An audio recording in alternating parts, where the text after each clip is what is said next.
folks, here's one Seguiriya Falseta more. I learned this when I was in Madrid about 2008-2009, if I remember right. Salva del Real was my teacher who taught me this. This is quite simple, straightforward falseta. It's really useful for opening, for example, and it's also useful because you can play it even if you use capo here or wherever.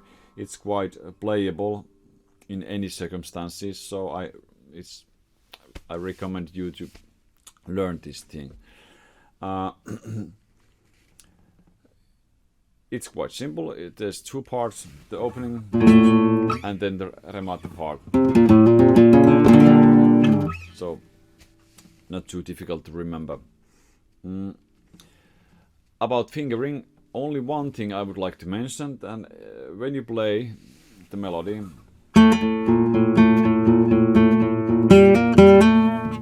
I suggest that use apoyando when you play, and other notes play with tirando, which means this.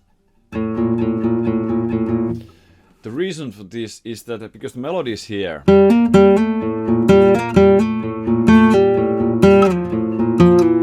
so when you play the melody notes with apoyando, it could be heard much more easily. And because the apoyando is much more powerful way to play, the melody pops out quite naturally. So it's really useful technique. Usually it feels a little bit tricky, especially when you are a beginner. It feels a little bit tricky to change the technique that you use apoyando here. And then you play tirando here. But it's worth it. Just keep on trying and practicing, because it's useful technique and you can use it in many other places too. And you don't have to concentrate too much to try to play the melody out, because if you use the different technique, the melody comes out naturally. So keep that in mind. But yeah, that's the only thing actually I would like to mention. You can see everything what I do with the left hand here.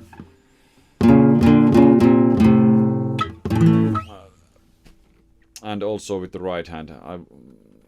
There shouldn't be any unclear things. Maybe that thing that when you play these notes,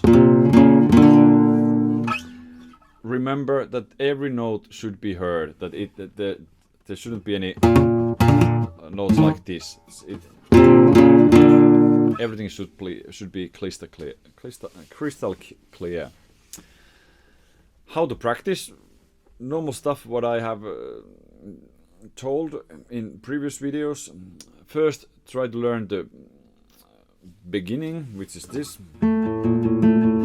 that part, and when you are done with that, then move the other one, which is the remate part, this one. And use metronome and use compass background if it's possible, and try to play it slowly first and then speed it up bit by bit. But remember, every note should be heard, every note should be crystal clear. No any mistakes should be accepted or anything. So do good job. That's the main point. But yeah, that's it mainly. Hope you enjoyed this falseta. It's good and useful to have it on your repertoire. So keep on practicing and do it well.